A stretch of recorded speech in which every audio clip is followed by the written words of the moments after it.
집에 가는 동안 저는 기도를 해요. 한 아이에게 물을 이렇게 뿌려. 네, 근데 제가 지금 피곤하게 살고 있는.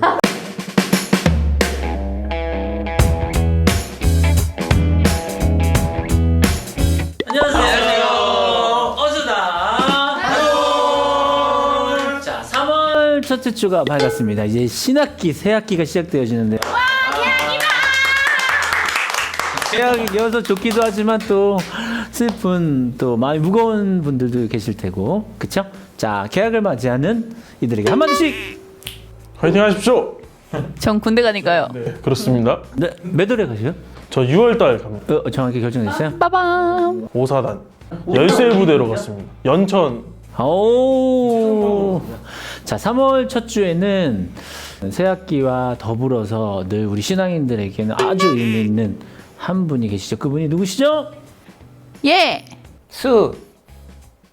님. 자, 예수님 사순절이 시작되어지는 절기가 시작되어집니다. 이제 4월 4일이 부활절이니까 지금부터 이 한 달 동안은 좀 예수님이 우리 삶에 어떤 분인지 더 깊이 만나는 시간이 됐으면 좋겠어요. 자, 여러분들에게 예수님은 어떤 분입니까? 우리에게 또 예수님은 어떤 분인가요? 저에게 예수님은 제 삶의 방향을 좀 바꿔주신 분이 아닌가라는 생각을 합니다. 그러니까 교회에 나오고 예수님을 알면서 약간 그 되게 뚜렷하지 않았던 목표가 약간 좀 뚜렷해지고 어디로 가야 될지를 약간 정확하게 이렇게 볼 수 있었던 것 같아요. 교회 안 다닐 때 예수님 하면 어떤 생각 들었었어요? 교회 다니는 친구들을 보면서 저 친구들은 참 피곤하게 산다라는 생각을 했었거든요. 맨날 가고. 네, 근데 제가 지금 피곤하게 살고 있는. 내가 느끼는 예수님은 늘 함께하고 계시는 분. 옛날에 막 친구 같고 뭐 아빠 같고 뭐 이런 존재였는데 그냥 늘 나랑 함께하고 있는 분이라는 그런 생각을 하게 되는 것 같아요. 저는 때로 길을 모를 때 내비게이션이 있으면 되게 든든하잖아요. 처음 길인데도 막 달려갈 수 있잖아요. 근데 예수님이 나랑 같이 계시니까, 그러니까 내 삶을 이끌어 주시고 너무너무 나를 사랑하시는, 내 옆에 계신다고 믿으니까 그런 내 삶의 가장 든든한 분이 예수님인 것 같아요. 저한테는. 어렸을 때 예수님은 저한테 약간 알라딘 램프 같은 분. 지니. 네. 소원을 이야기해봐. 그래. 밖에 나가서 엄마랑 같이 뭐 어디 다니다가 엄마가 화가 나신 거예요. 그래서 너 집에 가서 봐. 집에 가는 동안 저는 기도를 해요. 혼나지 않게 해주세요. 혼나지 않게 해주세요. 저 혼나지 않게 해주세요. 근데 그 기도가 항상 이루어지는 거예요. 진짜? 주님 감사합니다. 그런 분이었는데 지금은 이제 내가 가장 닮고 싶은 분. 예수님의 말씀이나 행적 중에 제일 와닿은 거. 나는 예수님 하면 이런 모습이 떠오른다. 저는 그 예수님이 그 사마리아 여인한테 먼저 다가가셨던, 항상 그 예수님 하면은 그 부분이 딱 생각이 나요. 먼저 그렇게 소외된 자들한테 먼저 다가가셨던 그 모습? 그런 사람들한테 다가가는 거에 대한 용기가 없을 때가 있잖아요. 멀리 혼자 떨어져 있는 친구들을 보면은 항상 그 모습이 생각이 나요. 예수님은 그러셨겠다. 예수님이라면 그러셨겠다라는 생각이 들어서. 저도 약간 그 비슷한 사건들이 많았던 것 같아요. 그런 소외당하는 아이들이 어떠한 공동체가 꼭 있잖아요. 근데 그런 생각이 있던 것 같아요. 그 친구한테 다가가서, 저희 때 이제 도시락 세대잖아요. 나랑 도시락 먹자. 어떤 애가 이렇게 가서 하는데, 그때 약간 쟤 혹시 예수님의 탈을 쓴? 막 이런, 뭔가 이렇게 원래 예수님 아니야 저분?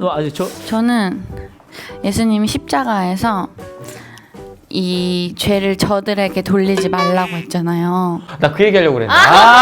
뺏겼어. 얘 나한테 먼저. 근데 나는 그게 막 너무 예수님이 어떻게 그렇게 했을까?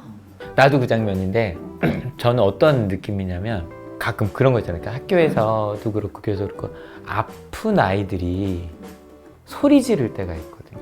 아니 목사님 가라고요 막 이런 느낌. 뭔데 막 그러고 막 어떤 마음이냐면 너무 안타까운 거. 얼마나 아플까.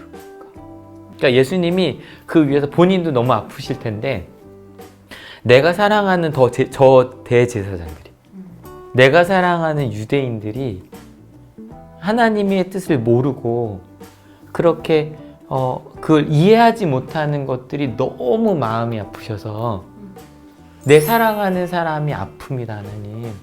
전 그 모습 보고 싶어요. 예수님께서 말할 때 표정이 너무 궁금한 거예요. 약간 저에게는 예수님은 그 십자가에서 모습이 찐이다. 예수님의 사랑은 찐이었다. 베데스다 연못에 가장 먼저 들어가고 싶어서 기다리고 있던 병자에게 다가와서 예수님이 이렇게 하셨던 그 장면. 베데스다 연못에 가장 먼저 들어가고 싶은 사람이 바로 나 같은 모습인 것 같은 거예요. 1등으로 뭔가 하고 싶고.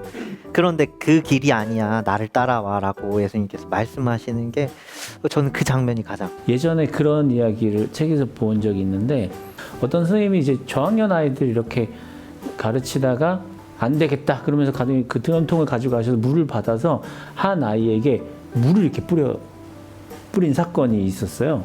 근데 그래서 왜 뿌렸냐? 얘가 하도 졸아갖고 하도 졸아서 이렇게 뿌렸어. 너희들 수업 시간에 이렇게 자면 안 돼. 그러면서 이렇게 했다는 이야기였어요. 그러면서 뭐 학부형들이 이제 막 이렇게 난리 나고 막 이렇게 했는데 그 마지막 이야기는 그거였어요.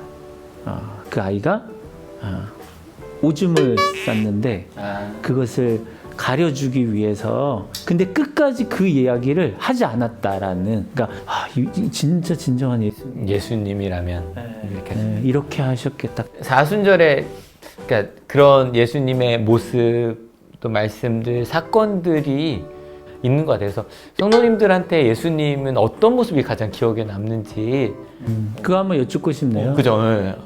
성도님들에게 예수님은 어떤 분이십니까? 라고 이제 질문이 갈 겁니다. 구체적으로 저는 어떤 예수님의 말씀, 어떤 예수님의 모습이 가장 기억에 남습니다. 뭐 너무 많겠지만 적어주시면 저희 3월 마지막 주에는 아마 성도님들이 만난 예수님에 대한 이야기들을 소개하면서 이야기할 수 있을 것 같은데요. 자, 우리의 중심 예수님에 대한 이야기 이렇게 나눴는데요. 다음 주에는 예수님과의 만남? 우리 만남은 네, 예수님과의 만남에 대한 이야기로 또 여러분들 3월에 찾아뵙도록 하겠습니다. 이야기 들어주셔서 감사하고요. 여러분들의 신앙이 튼튼해지도록 저는 계속해서 준비하도록 하겠습니다. 어쩌다